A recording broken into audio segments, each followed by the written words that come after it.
Good evening, everyone, and welcome to another Jazz Cruise Conversations Live. My name is Eulis Cathey of Sirius XM's Real Jazz Channel, and I'm also an event host on the Jazz Cruise. And it is my pleasure to welcome to this conversation this evening a gentleman who's one of the finest trombonists in jazz, and he's also a great educator as well, and that is Mr. Professor Wycliffe Gordon. Good evening, Wycliffe. Good evening, Eulis. How you doing? I'm doing all right. How about yourself? I'm pretty good. Hanging in there, considering. Now you're hanging in there exactly where right now? I'm in my hometown. I'm in Augusta, Georgia. I was born in Waynesboro, but I grew up in Augusta, so I lived in New York for many years. But back in 2015, I kind of left one race and went into another race. I don't want to call it the rat race, but call it what you may. I'm back down south where I was born and where I'm better known. Right, I hear you. Well, let's talk about your beginnings in Augusta and about music in general. How'd you get involved, and what were the things about your background that were musical that made you decide that that's what you wanted to do for a career? Well, I guess I can say I got it honestly. We grew up in a family with music. Our father, he studied classical piano. The practical application of the studies took place when he played in church in Waynesboro. Waynesboro is a small town, but there were quite a few churches, and my father played in at least 3 or 4 churches. He was at his home church on the first and third Sunday, another church on the second Sunday, and if there was a church, if he had a fifth Sunday, he was always playing piano and organ and in church. And so, but we grew up at home. He was in the Air Force, and he was we called him a radio man, or at least that's what he said he was. And what he did, he had an upright grand piano in our home, and he had a reel-to-reel recorder on top of it, and it had classical piano music. And what he did was he wired the, he ran speaker wire through the ceiling, and there was a speaker in every room in the house. So we grew up listening to classical piano music, and but we also attended. So classical music and gospel music was at the beginning of my musical existence. That's what we heard growing up, and on the radio you'd hear maybe country music, but aside from that, prior to my becoming a teenager and going to a school where we could hear jazz band, back then they called it stage band. So, but that was Waynesboro, Georgia, where I was born. Until the age of 10, we moved to Augusta at the end of my 5th grade year. And 7th grade, well, my brother, who's a year older than I, Lucius, he went to junior high school. And during that time, you had to take, you could take up to 3 electives, and everyone had to take a PE course according to the American Council on Physical Fitness and Sports. So you had home ec, you had wood shop, you had automotive shop, and you had band, and several other things. So my brother, he chose band. He wanted to play trumpet like all young boys want to do, trumpet or saxophone. Those were the popular instruments, but the band director suggested that he might be good at playing the trombone. And so one day he comes home. I'm still in, elementary school. This was before we went into the middle school system of grades 6 through 8. And I come home one day, and the trombone is sitting on the floor in the case, and I knew it was a musical instrument. Didn't know much about it, but what I did know was that my brother Lucius and I, we were 1 year apart, and if he got something, I wanted one too. That could be a toy, a dump truck. It could be food, it could be bubble gum, ice cream. Like, I want one, right, or I want some, and that's kind of where it started. I didn't really want to play trombone. I really wanted to play drums. Well, I mean, obviously you grew to love the instrument. how did that happen? I mean, sometimes musicians say, that an instrument kind of finds them eventually. Your identity ends up being melded with that instrument. Did that gradually happen with you? This is something in hindsight that I do believe. Um, because I don't think anyone in their right mind wants to play a trombone. I'm a trombone player. I've been playing, most of my life. Like, who picks the trombone? I mean, in first grade, the first time I ever heard a band live was the Army band that came to our school, and it was a big band. And they played something. I was like, wow, man, because all I heard was piano Hmm. music growing up. And then each instrument from the section demonstrated. There was a saxophone. I was asking, ooh, trombone. I was like, yeah. Trumpet. Yeah, you talk about the trumpet in church going down the walls of Jericho. Piano, I heard all my life. The bass was in the electric bass. I was like, man, that sounds nice. But then the drummer started playing like, it was like the high, the low, open sound. It was just rhythmic. And I was like, man, I want to play the drums. I came home with that, and my parents said, absolutely not. So anyway, I do believe that because I play several instruments, but I guess I have to say trombone is my first love, and I didn't look for it, so maybe it Yeah, did find me. yeah, yeah. Now, jazz came into your life when? How much longer after you had begun to play the trombone did you discover jazz? It was a year and a half or two. I started playing when I was trombone when I was 12. And somewhere between age 13 and 14, and unfortunately, you know, uh, passed. She lost him. And we never heard jazz before. Being in Augusta, we heard lots of gospel. Lots, gospel shows used to come here. They used to call them the family reunion shows. But when my great aunt passed, amongst the things that were bequeathed to our family was a 5 record collection set of jazz music. And it was called it was an anthology of jazz. And it was everything from early slave chants to the modern jazz in that compilation, which included Count Basie Orchestra playing like one bass hit or two bass hit. I forget, but I do remember a small group like Sonny Rollins, Quartet playing Sunny Moon for two. Between that, the ragtime, and all of this, I kind of fell in love with the music from New Orleans. I was into my second year playing, and even though as a teenager, the music that was popular for us was Cool in the Game, Parliament Funkadelic.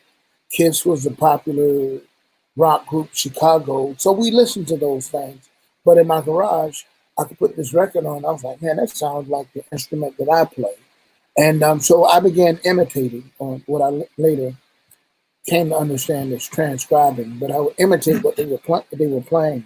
So there were several bands, and one tune in particular, Louis Armstrong, and his Hot Sevens, the Keyhole Blues.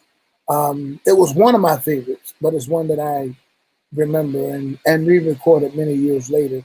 But I ripped a solo from it was some band playing When the Saints Go Marching In. And at my junior high school, we were playing When the Saints Go Marching In. So I kind of Mhm. copied that solo. And so when we had our concert, I played, I was like, man, that's a nice solo. And then my buddies, we lived in a neighborhood where we would, carpool to rehearsal. One parent would take us to rehearsal, another one to the parade, another one, to and from football games. And they came over to our house one day, and I was playing the record, on this little record player in our garage. And they heard that solo. They said, man, I heard that before. That's where you got that from. I said, yep. And, I think that's where my affair with jazz music began. I always, that was my introduction to on that 5 record compilation and of all the Mhm. things that wound up at our house. That would be one thing that would, be a door that was open that would lead me down the path that I've gone down for the rest of my life since. Yeah, absolutely. Now, you eventually became a member of the McDonald's High School All American Band. that resulted in a trip to New York City. Tell me about that. How'd that happen? Yes. That was, I had a great high school band director. I was in junior high school for a year, grades 8 and 9, and that was the last year they had, that in Richmond County in Augusta, Georgia. And they went to the middle school system, 6, 7, 8. So now we had 2 classes of students going to high school. And so I was with my high school band director for years. He was always very supportive.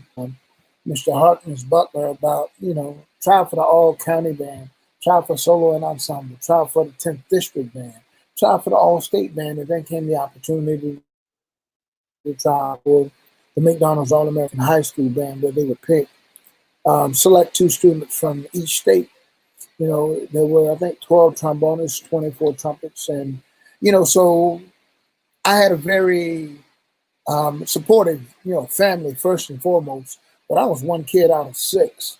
So if I made the all-state band and I had to go away to Savannah for the weekend, my parents could not leave and take all of us there. So my band director took me. So Mr. Butler, he was really great. So when the opportunity came for me to audition for the McDonald's All-American Band, he said, "Hey, Cliff," he always called me Nose, because I got my dad's nose. But anyway, that was his nickname for me. "Hey, Nose, you want to try out for the try out for this? It looks like something that might be pretty good."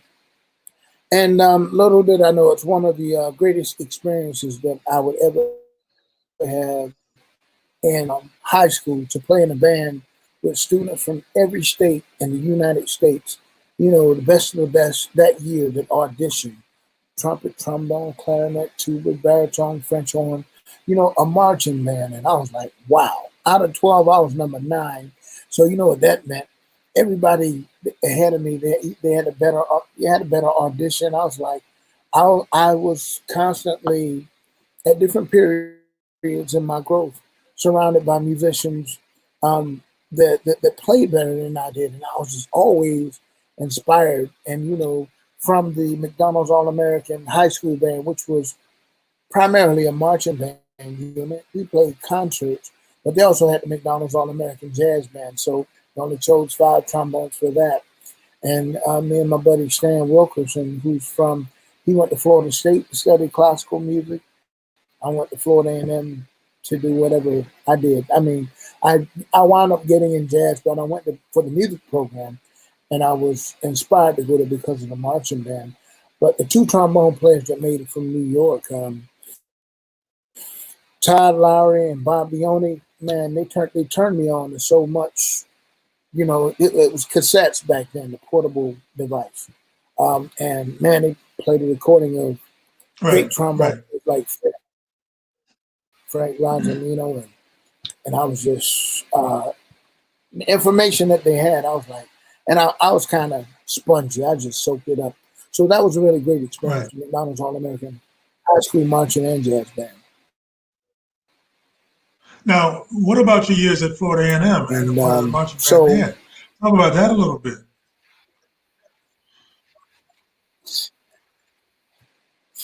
Man, I have a pride from that'll never die. It wasn't always really about jazz, but it was in some way, shape, or form always overcoming, obstacles as a freshman in the band. And I remember one time that someone had asked me, "Do you think your experience in the Florida A&M marching band helped you in your musical life or your life?"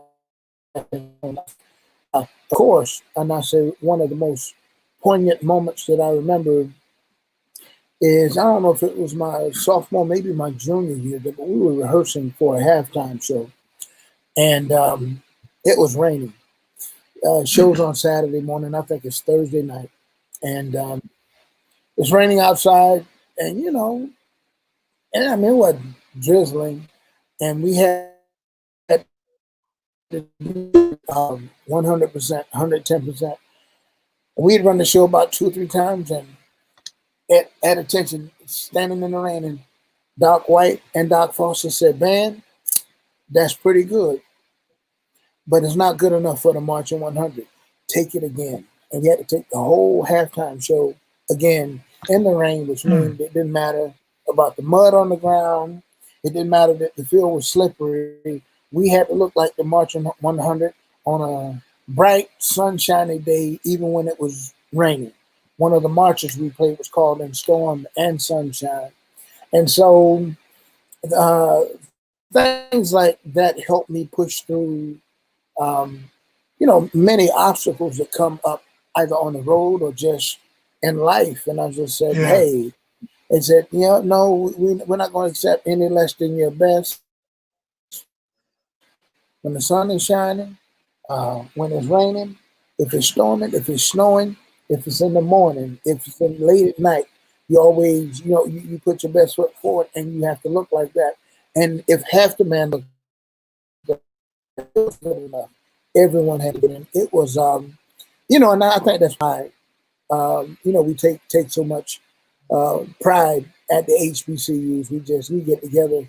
You went to where? You went to Southern. Oh man, it's okay. Everybody couldn't go to FAMU. Oh, you went to Tennessee State. Yeah, well, you had to go. And it's just a thing. We get together. And I remember on a jazz gig with Winton, we were somewhere, and this elderly gentleman and his wife had come to a gig, and he was just complimenting me. He said, "Son, I really love the way you played the trombone and your tenacity, or whatever he adjectives he used." But I really said, "Where'd you go to school?" I said, "Florida A&M." And he said, "Oh." I said, "Why you say that?" He said, "I went to Tennessee State." And I said, "Sir, with all due respect, everybody couldn't go to Florida A&M." And then his wife said, "Look, don't start." So even he was old enough to be my grandfather, my grandfather at the time, but it's just a tradition about the pride Yes. that we have. Yes, indeed. Yes, That was indeed. definitely, which led to me. Well, it sounds like the experience there, it provided like you made reference to, the focus that you needed to do your best, the discipline that was required. You never lose that when you end up becoming a professional. Nope. It's yes, it's those formative years. It's not the end result, so to say. It's so to speak. It's not the performance. It's the process that makes it. Muhammad Ali said it. My great I used to say, it's all the training that prepares you for the fight. The fight is, your results are going to be based on what you put it, how you prepare for that. So yes. Right. Absolutely. So now let's talk about your professional career. How did that get underway? How did you start working as a professional musician after the college years? How that happen? Well, I was told that you're professional once you start getting paid. So part of that, I think I know what you mean in terms of performing on this level. But we used to get paid to do gigs. And once folks found out we played horns, every now and then we get opportunities to play at different churches, and we get paid. And in high school, $75, $50, that was a lot of money. And I remember one time going to a church. It's different from our church. I think it may have been an Episcopal church or Methodist church, or as we say in the South, and it's not anything racist, because I don't only going to African American churches that I was born into. So we was playing at a different church, and we were playing, and right at about just about 10 minutes to noon, people stood up, and and they were leaving, and I was saying to myself, I said, "Man, I've never been in a church where they take a break." But little did I know, church was done. I was like, "Wow, man, I could go to this church." But that was some of my experiences, my first experiences being a professional by getting paid to play. My move into a professional career as a jazz musician, it was launched from Florida A&M with Winton. I met him my sophomore year, 80. So the spring of '87, he came there. good friend of mine who's the music director of the Count Basie Orchestra. Scotty Barnhart knew him. Anyway, I didn't know him. He was like, oh, I went to Swan Grammys in classical and jazz music. I was like, yeah, that's cool. But I was checking out Louis Armstrong, so I didn't really know much about him. It's just that he was famous. And he came to our school, and, make a long story short, we got a chance to play for him. In fact, I think it been the first time everyone actually showed up for jazz band rehearsal. And he gave us a test. He said, with the big bands like Count Basie that play a lot of riff-based music, like 1 o'clock jump, and a lot of their music, they'll just start playing the blues. Someone will start soloing. Someone in the section will come up with a riff. They'll harmonize it. Before you know it, they have a tune. So at the end of his talking with us, he said, let's do that. Rhythm section, play a blues in B flat. They did that. And he charged us with coming up with a riff. Well, all of my growing up in church, the call and response you hear in the church between the preaching congregation or the song lead choir, that was like, oh, okay. And then listening to New Orleans music. So needless to say, trombone section, we came up with the riff. We got it together after the first chorus. He let 2 or 3 more choruses go by. Saxophones were struggling. Trumpets were still. So anyway, he said he asked the students who had come up with the riff. And I may have been able to pick up a pencil or something, but when I sat back up, they were pointing at me. And he just said, I want to talk to you later. Anyway, make a long story short, we never did talk, but he called Scotty and said, who's that trombone player? He said, oh, you mean Wycliffe Gordon? Went and said, well, what the hell kind of name is Wycliffe? And Scotty laughed when he told me that. I said, well, and I asked Scotty, I said, well, what the hell kind of name is Winton? I'd never heard of Winton. I mean, I hadn't heard of Wycliffe either. But Winton did call summer, but I was home in Georgia, doing a summer job, which may have been construction work amongst other things to make money, help pay for books, school, rent, that kind of thing. And then he called me again later. Marcus Roberts called me, and Winter wanted me to come out to the Caravan of Dreams in Fort Worth, Texas. And little did I know it was for him to try me out. He was thinking about expanding his band, but I was not ready. Because I was playing electric bass in the funk band, in the frat band in college. I was still doing college things, having fun, and a popular song during that time was Doing the Butt. And it was really popular at the HBCUs, but that's what I was doing. Right. But by the end of that week, they rehearsed during the sound check, and I didn't hear them play until that night when they started playing, man. If Tallahassee, Florida wasn't so far away from Fort Worth, Texas, I'd have run out of the club and, gone back home. But they were really helpful to me. Marcus, between he and Martin, they gave me 3 or 4 pages, 2 columns on each side for the records to buy. And I started buying records. He called me later on that year to play Blues Alley, December, DC. And that was December 88. And I was a little better prepared. Then he said, look, I'm recording this record. That's what he called me for the first time, but I sounded not ready. So he said, would you like to play on the CD? I said, yeah, we recorded February, March of 1989. He said, what are you doing during the summers? I said, construction work, same thing. He said, well, give me a call if you want to come out and play for a little bit. So on my birthday in 1989, May 29, I said, hey, Marcellus, I'm out of school. He said, all right, call my manager. Called his manager. They flew me to Charleston, South Carolina. First gig, June 6th, Spoleto Festival. And 4 or 5 days later, we're down in Aruba. Eric Reed was filling in for Marcus Robertson. Was in his first year of college. I just finished my 4th and he wanted to know about colleges. And so I went to talk to Wycliffe. I went to school for 1 year, talked to Wycliffe. I said, well, I don't know what to tell you. And then Winton said, I thought things were cool with you in school. He said, well, no. His father, the late, great Ellis Marcellus, had just left Virginia Commonwealth and moved to New Orleans to teach at UNO. And I told him I was thinking about going there. And Winton said, well, do you want to stay out on the road for a little while? And I thought about it for all of 10 seconds. I was like, yeah. Hmm. I hadn't finished school, but I was like, I knew that I wanted to play music, and Yeah. here was an opportunity. And what started out as my summer gig turned into my whole life and career in this music that led to everything from education to arranging. And, from 1989, I was with Winton, and the septet was together until 95. I guess the middle of 1995, when in 95 he announced he was going to concentrate more on developing what was called the Lincoln Center Jazz Orchestra, and they were not a constituent of Lincoln Center Inc.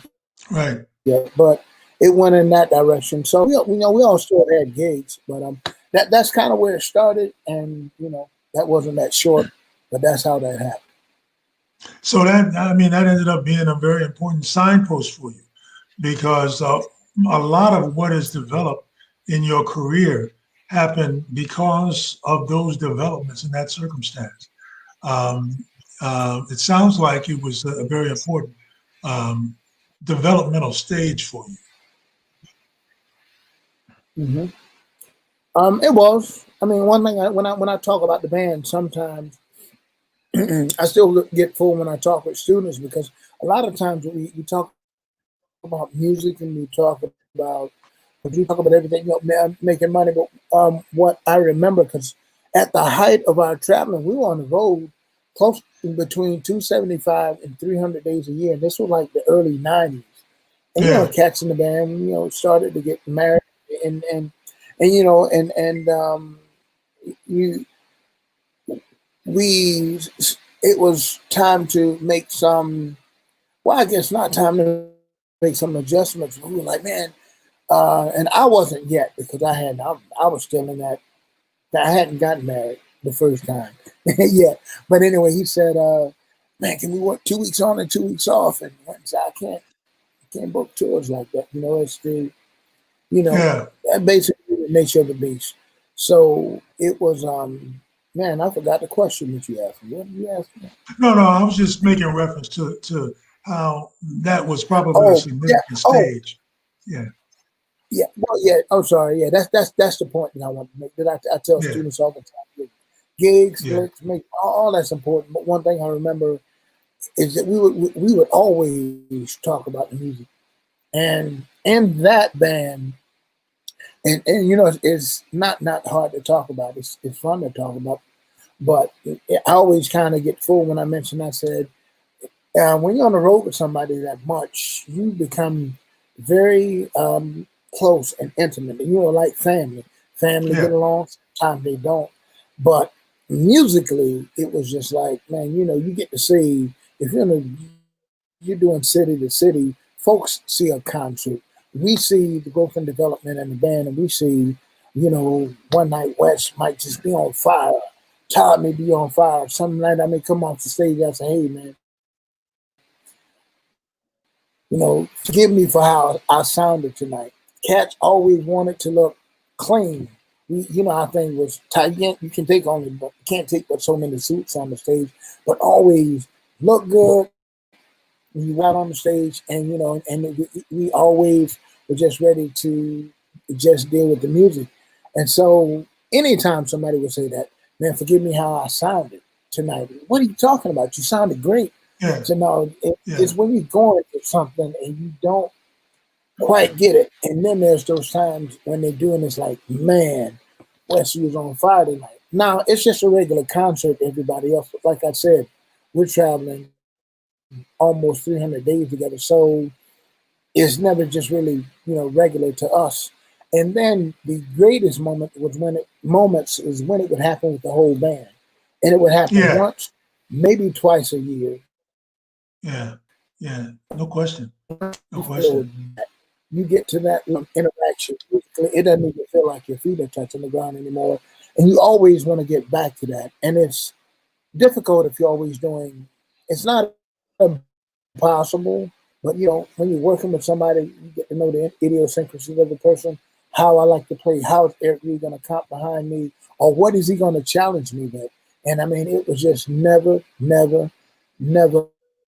a dull moment. And the musical and the growth is human beings that just took place. It's like, we all older. We have kids and grandkids now. And I still think about it with that same feeling of it being yesterday, because it was that it was that great. It was that poignant. So Yeah, absolutely. Well, now let's go from that experience. The interesting thing about you is that over the course of your career, you become pretty versatile in terms of your performing situations and the different musical environments you find yourself in.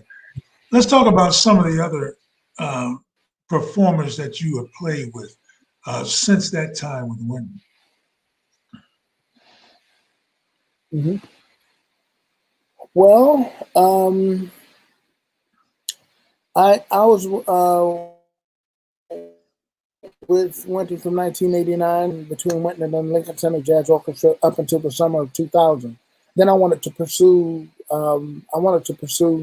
my own career, so I took a teaching job, my first teaching job at Michigan State, and it was like, people to this day sometimes ask, "Are you and Winton cool?" And I'm like, "Yeah."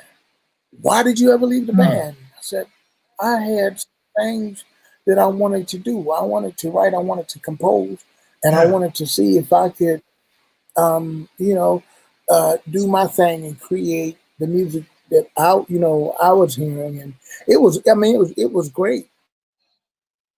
Um, and I don't know if I I have a chance to interact with quite a few people, but um, it was an opportunity for me to write, to compose for small groups, to record a lot of the music, hearing whether it was jazz straight ahead, whether it was um, different periods of jazz, whether it was gospel, getting the opportunity to play with choirs. And I mean, of course, uh, common sense will say, why leave a gig when you have a gig?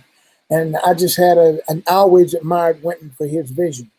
It's like when he was with Art Blakey, um, he was encouraged not to leave. But, you know,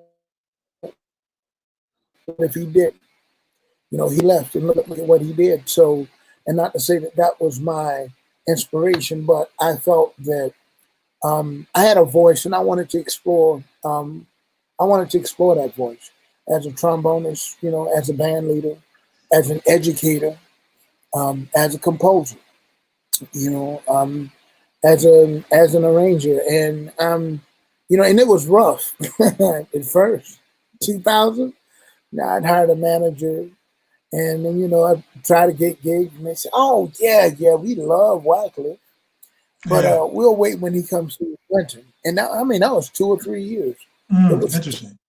just hard to secure work as the band leader because, and matter of fact, 12, 13, 14 years after leaving Lincoln Center Jazz Orchestra, if I came around Jazz in Lincoln Center, or if I see someone on a jazz cruise or somewhere else, I say, "Man, I really Lincoln Center Jazz Orchestra. I love that concert last year." I said, "I haven't played with them since 2000, but thank you very much." I take it as a compliment in terms of maybe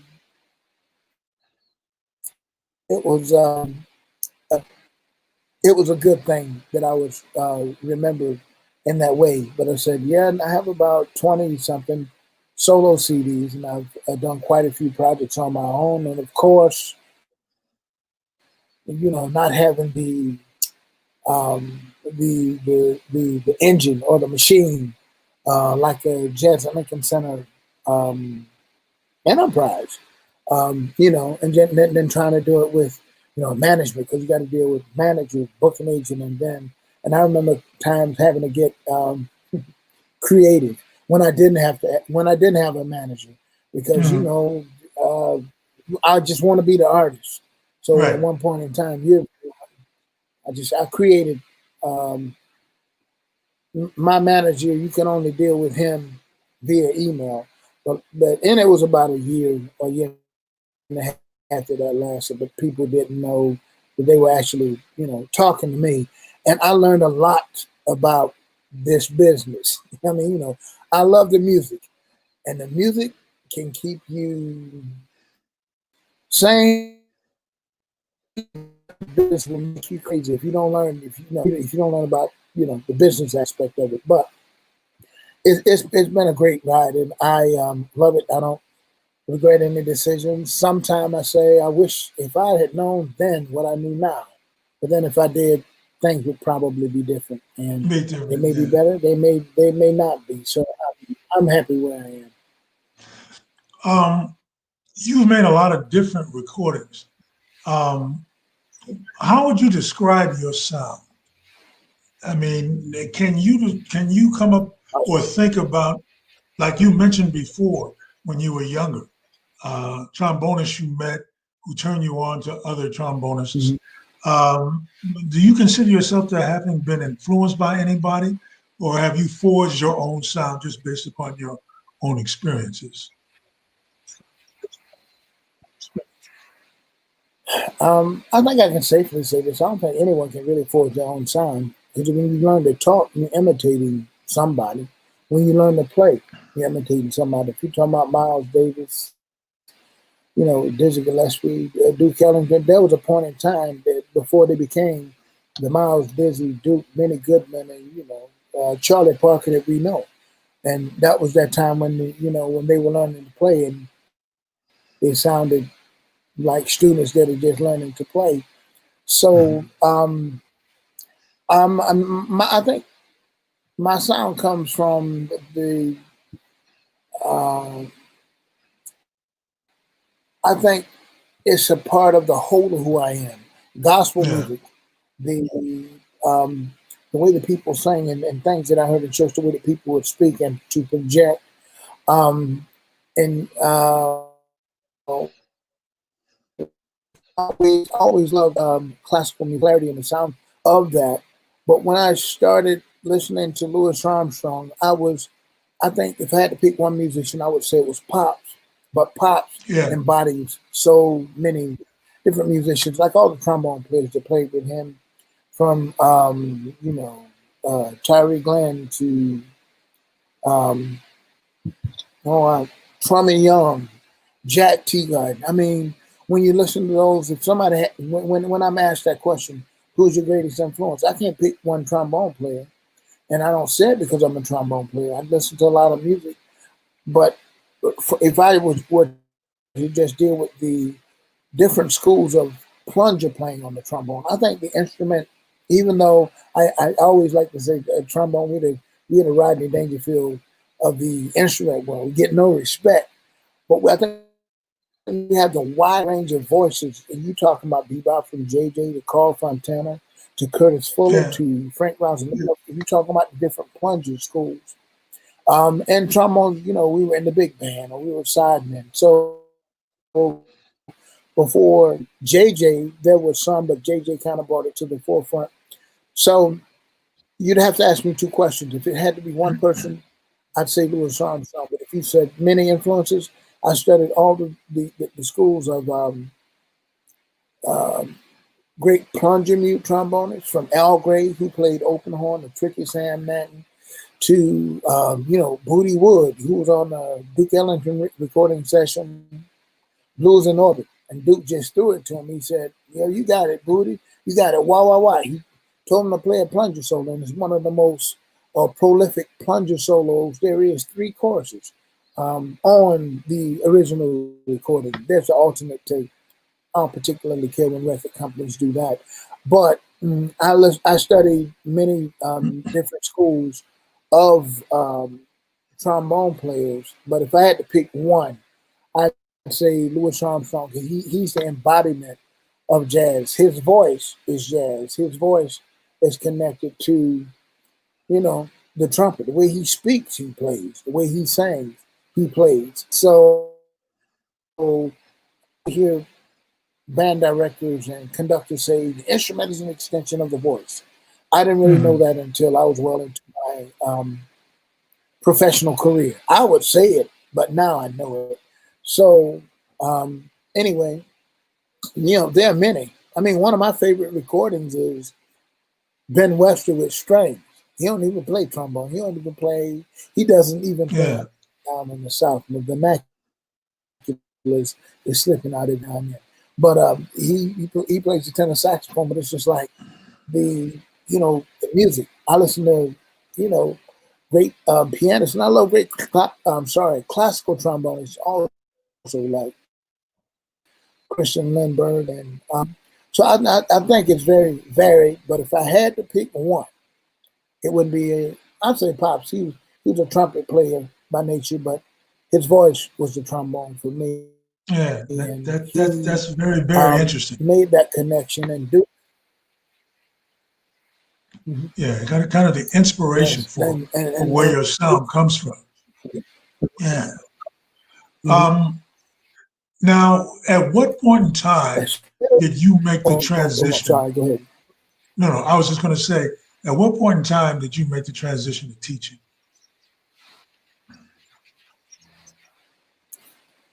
Well, when I joined Wetton's band, I was out that summer temporarily, and then it went into the school year, and I wasn't paying attention. I was doing what I love to do, but within that first year, we went and would go to schools. Like we go to these public schools in Brooklyn and sometimes in Manhattan.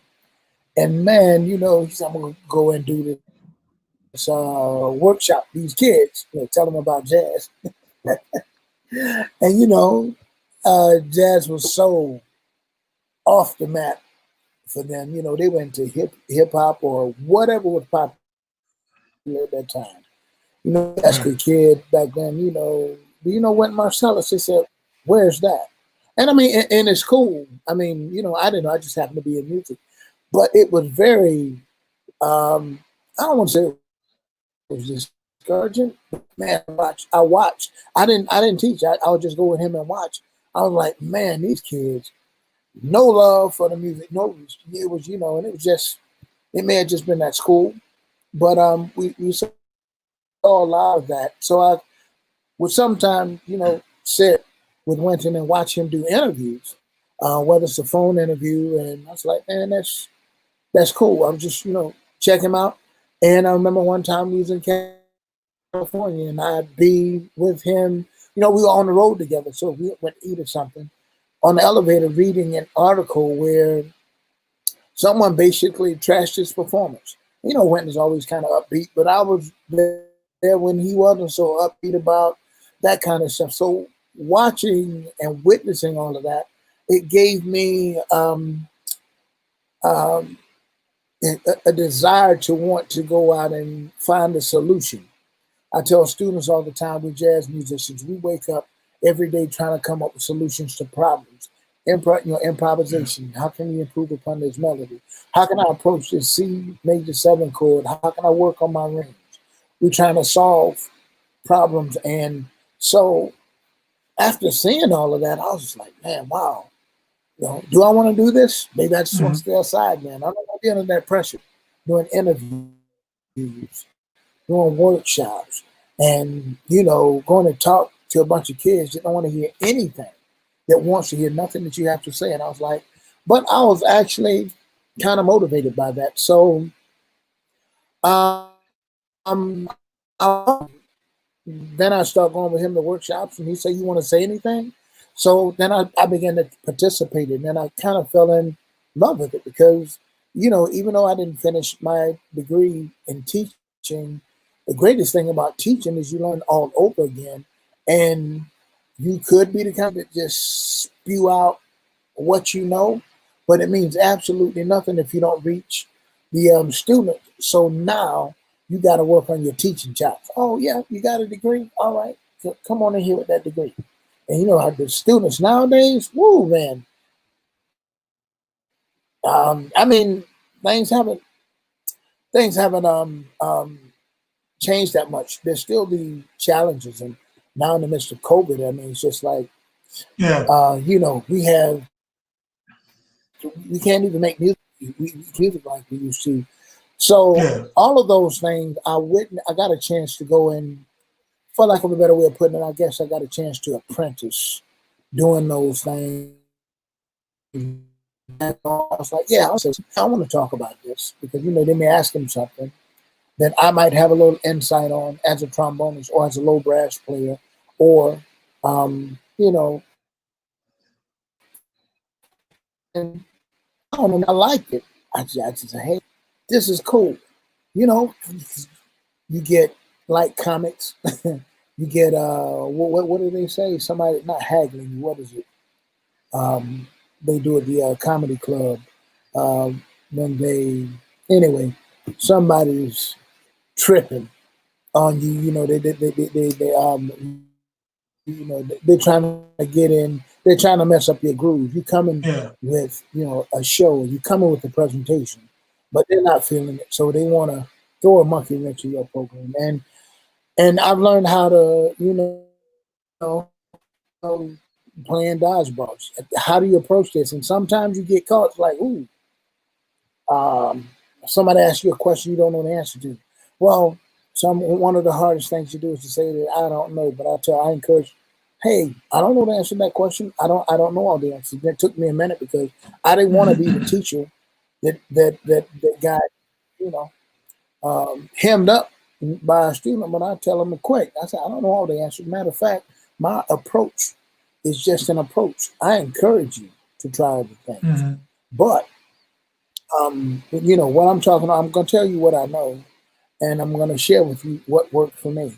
So Now, where is the first place that you taught in an organized setting?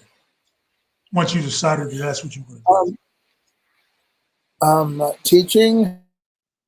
I got a teaching job. My first university job was at Michigan State University in 2000.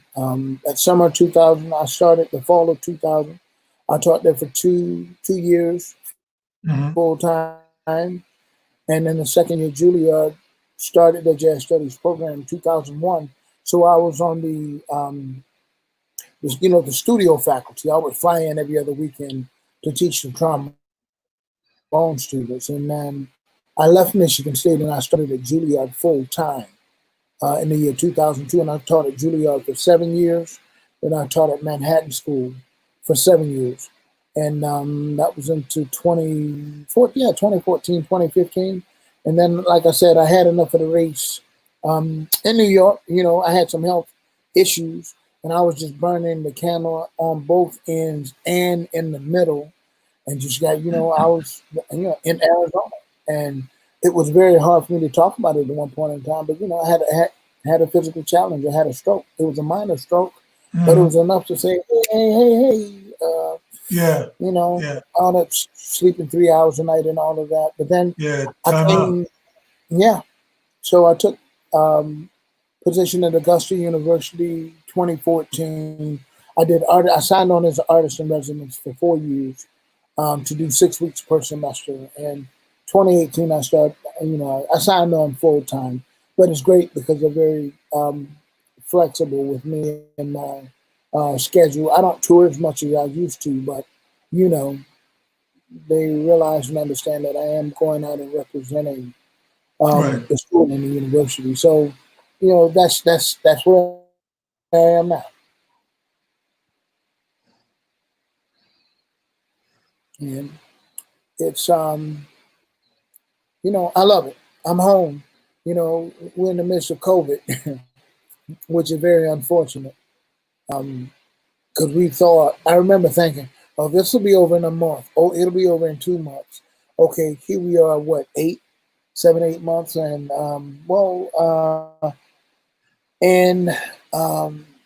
people will call and say, Wycliffe, man, you must be going crazy. You're not traveling and being home all that time.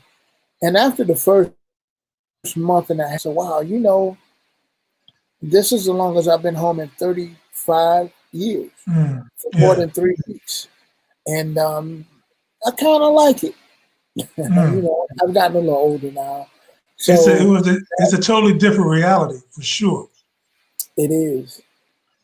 Well, what about the challenges in teaching in this environment? I mean, I've talked to a lot of musicians who are educators now, and it's a unique set of circumstances that provide a unique set of challenges to teach remotely as opposed to in person. What's your feeling on it? You know, I'm a jazz musician. I'm a musician at heart. I'm a creative person at heart. So I've always had some kind of challenge. Growing up in the South, as a young African American, and I'm older African American now. This, you know, it's just another challenge, and you can see it's not ideal, because to make music with someone is best to be in the room where you can Yeah, articulate together, where you can breathe together, where you can hear and feel each other's vibe. We don't have that luxury. So we do what we always do. You know, we take lemons and we make lemonade. Now, I'm not saying that the result that we have available to us now is lemonade, but with the best that we can do, we're still trying to schedule performances. I mean, you know, no, normally we'd be doing this interview on a jazz cruise, or maybe in person yeah, or face to face. But you know, you have Teams, you have Zooms, and you have all of these formats, and they're not ideal. I haven't found one where we can make music together. Everything I do, I'm kind of programming. You record your part, you.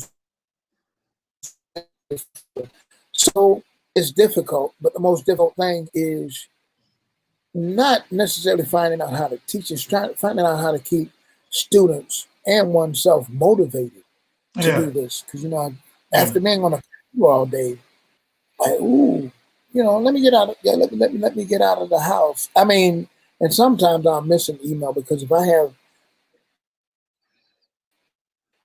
a Zoom lesson, a master class in Arizona, or a private lesson in Paris, and then something else in California, all in the same day, you know, I know what time it is, but what it is really time for is to get the hell away from a computer and do something else. yeah, Eat, yeah, go outside. exactly. So, but the hardest thing about teaching is just trying to keep the students motivated and staying motivated when you can clearly see that your students are not. And it's like, and that's not all students, but it's like, um, you know, it is helping to develop teaching chops.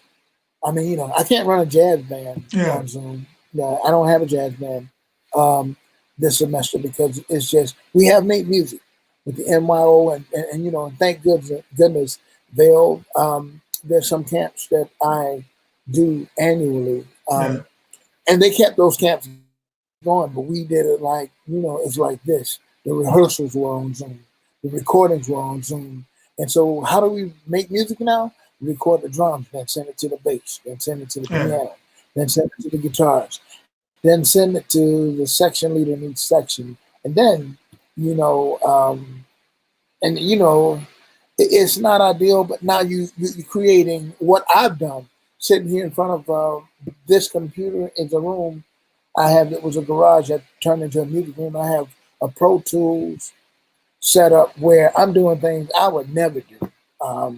But now I have time on my hands, so I've learned how to program and how to bounce tracks.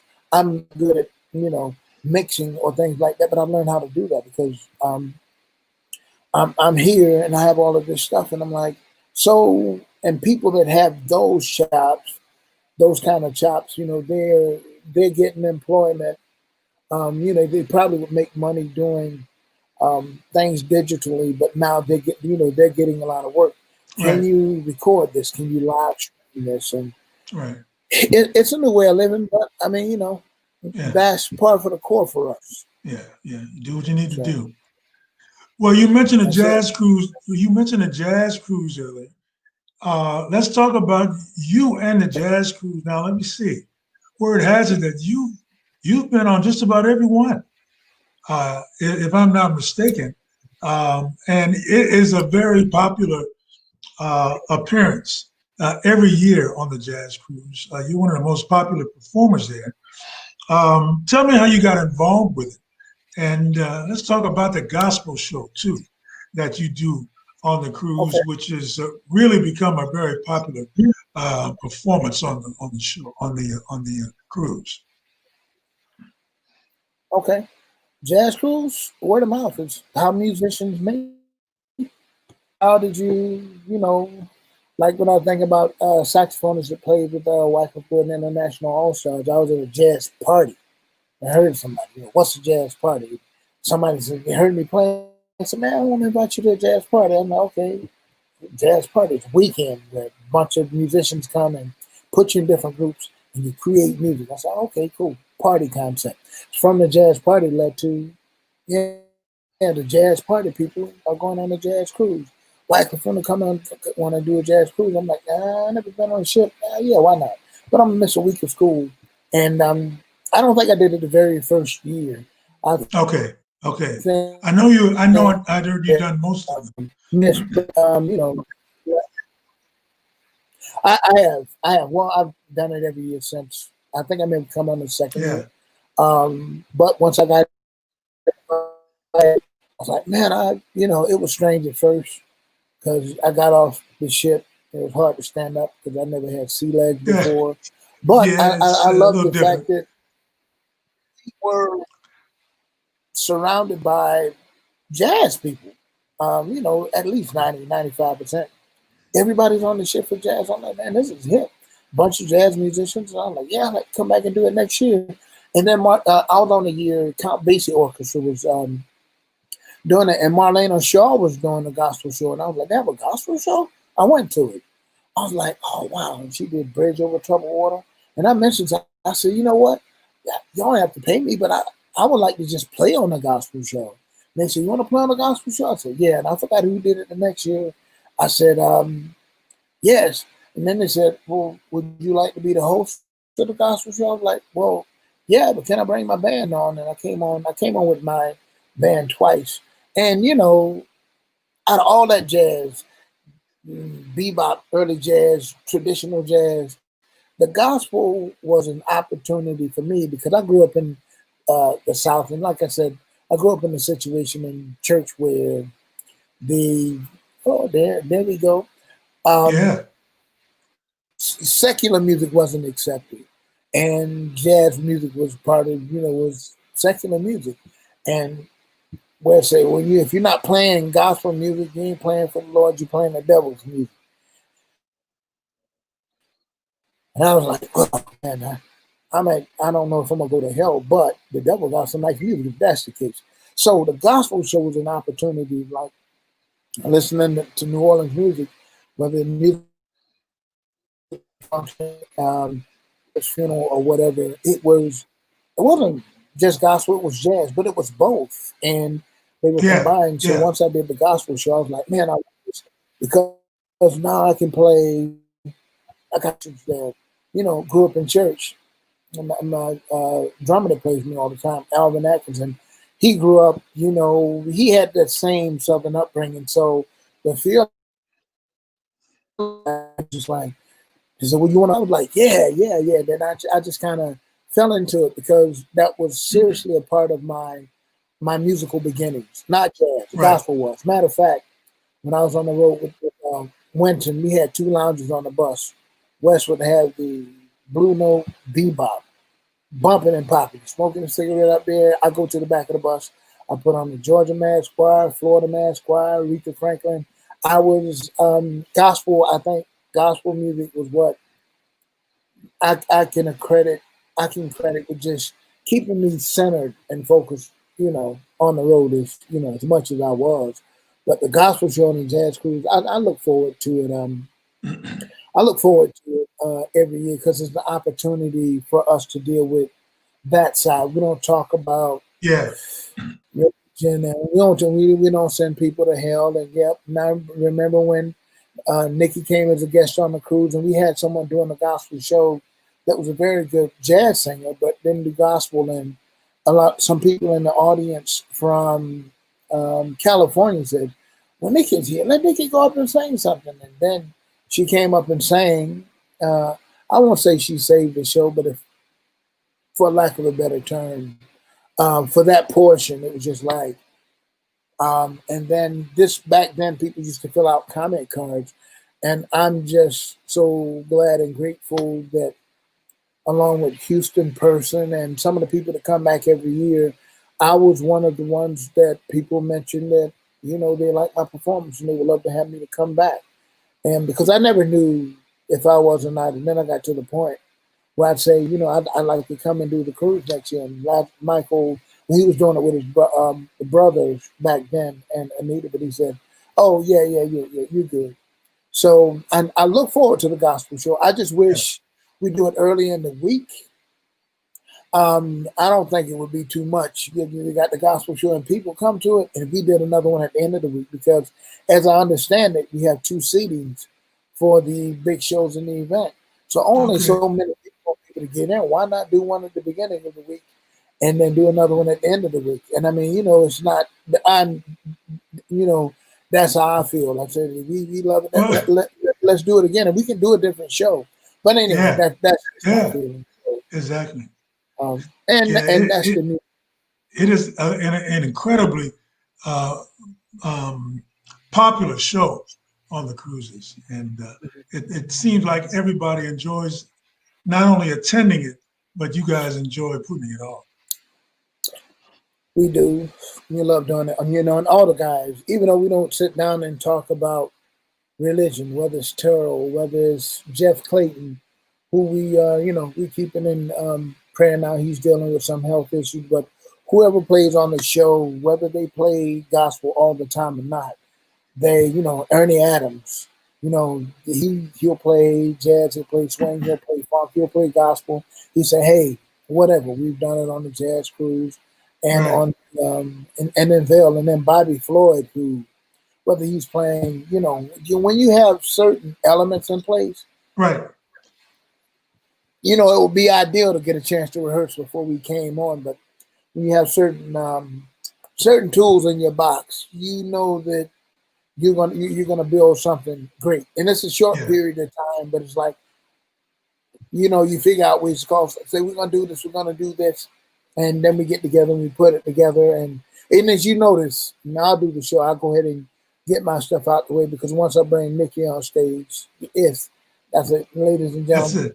The one and only, she's gonna take it. So I always keep that in mind. I mean, that's the way that she performs, and I'm like, go ahead and close us on out, take us home, and she does that, and and when we get backstage, it's like, hey man, it's time to go to the had church. Now we're gonna go upstairs on the Lido deck and get drunk. Okay. Or start drinking. Yes, but anyway, it's just always a good time. Yes, it is. Well, Wycliffe, this has been a great, fascinating, and illuminating hour. I really appreciate you taking the time to talk with us this evening. And as a reminder, folks, you can sail with Wycliffe and myself on the Jazz Cruise in 2022. Staterooms are available now at thejazzcruise.com. Again, Wycliffe, my brother, thank you very much. All the best to you. And I'll see you soon. All right. And you have a wonderful evening. Yeah, Eulis, thank you so much. And I look forward to talking with you and seeing you soon. Take care. Absolutely. I am Eulis Cathey for Jazz Cruise Conversations Live. I'm Eulis of Sirius XM's Real Jazz channel and the event host on the Jazz Cruise. Thank you, everyone, for tuning in, and have a good night. Good night.